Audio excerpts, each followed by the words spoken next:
तो मैं ये आपके लिए जरूर पार्लियामेंट में उठा सकता हूं। मैं ये गारंटी नहीं दे सकता हूं कि मोदी जी उसके बारे में कुछ करें ना करें, मगर मैं आपके लिए उठा तो सकता हूं। और मैं आपको आश्वासन दे सकता हूं कि अगर हमारी सरकार आएगी तो एकदम ये जो आपका काम है हम करके आपको दे देंगे। आपकी जमीन छीनी जा रही है, आपसे जमीन ली जाती है, अदानी जी जैसे बड़े बड़े उद्योगपतियों को फ्री में तोहफे जैसे गिफ्ट में दी जाती है। मैं कह दूं आपकी जान बच गई, नहीं तो आप सब बर्बाद हो जाते।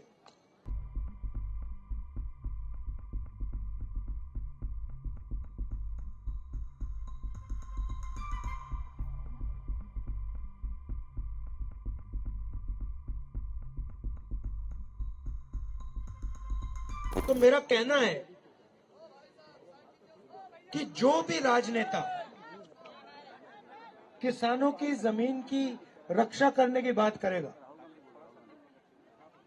उस पर 24 घंटा मीडिया का आक्रमण शुरू हो जाएगा। सही बात है। अब यहां पे ये आपका एसएसबी का है। कानून के मुताबिक अगर ये जमीन इस्तेमाल नहीं की गई तो 5 साल के अंदर आपको वापस मिल जानी चाहिए। ये कानून है। मगर यहां पे हिंदुस्तान की सरकार जमीन अधिग्रहण बिल के कानून को तोड़ रही है। तो मैं ये आपके लिए जरूर पार्लियामेंट में उठा सकता हूं। मैं ये गारंटी नहीं दे सकता हूं कि मोदी जी उसके बारे में कुछ करें ना करें, मगर मैं आपके लिए उठा तो सकता हूं। और मैं आपको आश्वासन दे सकता हूं कि अगर हमारी सरकार आएगी तो एकदम ये जो आपका काम है हम करके आपको दे देंगे।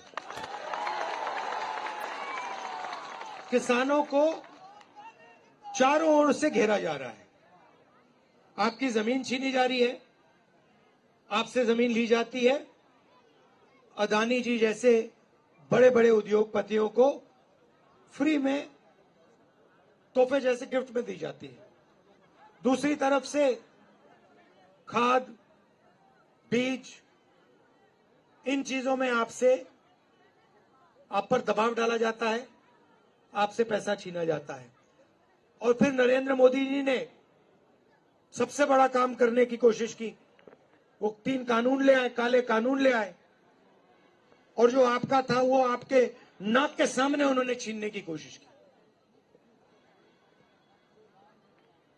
अच्छी बात है कि देश के सारे किसान खड़े हो गए और वो पीछे नहीं हटे। इसलिए मैं कह दूं आपकी जान बच गई, नहीं तो आप सब बर्बाद हो जाते। मेरी सोच है कि किसान देश की रीढ़ की हड्डी है। बेशक और अजीब सी बात है, मगर अरबपतियों के 14 लाख करोड़ रुपए कर्जा माफ हो सकता है। माल्या का कर्जा माफ हो सकता है, अदानी का हो सकता है, इन सब का हो सकता है, मगर किसानों का कर्जा माफ नहीं हो सकता। आपने क्या गलती की है? ठीक है, अगर किसी का माफ नहीं करना, अगर किसान का कर्जा माफ नहीं करना, तो फिर उनका भी नहीं होना चाहिए। यह अन्याय क्यों हो रहा है कि उनका 14 लाख करोड़ माफ हो रहा है और जब आप आते हो आप कहते हो भैया हमारा भी कर दो, सरकार आपसे कहती है हम तुम्हारा नहीं करेंगे। तो न्याय होना चाहिए। अगर उनका हो रहा है तो फिर इनका भी हो, और अगर इनका नहीं हो रहा तो फिर उनका ना हो। सही बात है ना? तो मेरी सोच है कि हिंदुस्तान के हर नागरिक की कम से कम प्रोटेक्शन होनी चाहिए। मतलब पिछले चुनाव के पहले हम एक योजना लाए थे, न्याय योजना, जिसमें हमने कहा था हर गरीब व्यक्ति के बैंक अकाउंट में, चाहे वो मजदूर हो, किसान हो, हर परिवार के बैंक अकाउंट में हम कम से कम, सरकार कम से कम पैसा डालेगी, डायरेक्ट बैंक अकाउंट में पैसा डालेगी।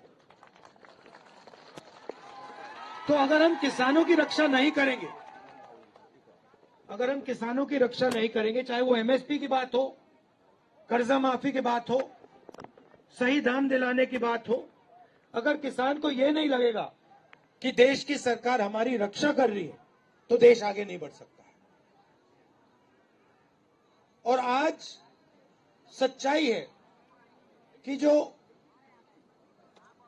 किसान के दिल में जो डर है, उसको सरकार मिटा नहीं पा रही और किसान ने सरकार पे पूरा का पूरा भरोसा खो दिया है। मगर मैं आपको यहां ये कहने आया हूं कि हमारी कोशिश रहेगी कि जो आप भरोसा खोए हैं, वो एक बार फिर आप हमारी सरकार पर भरोसा करें। और हमने, देखिए, मैं खोखले शब्द नहीं बोल रहा हूं, मैं खोखले शब्द नहीं बोल रहा हूं। 72,000 करोड़ रुपए किसान का हमने कर्जा माफ किया था, याद रखिए आप। सही, जमीन अधिग्रहण बिल हम लाए थे। छत्तीसगढ़ में जब हमारी सरकार थी, राजस्थान में हमारी सरकार थी, हम किसानों को सही दाम देते थे। तो हमने काम करके दिखाया है और आने वाले समय में भी हम काम करके दिखाएंगे।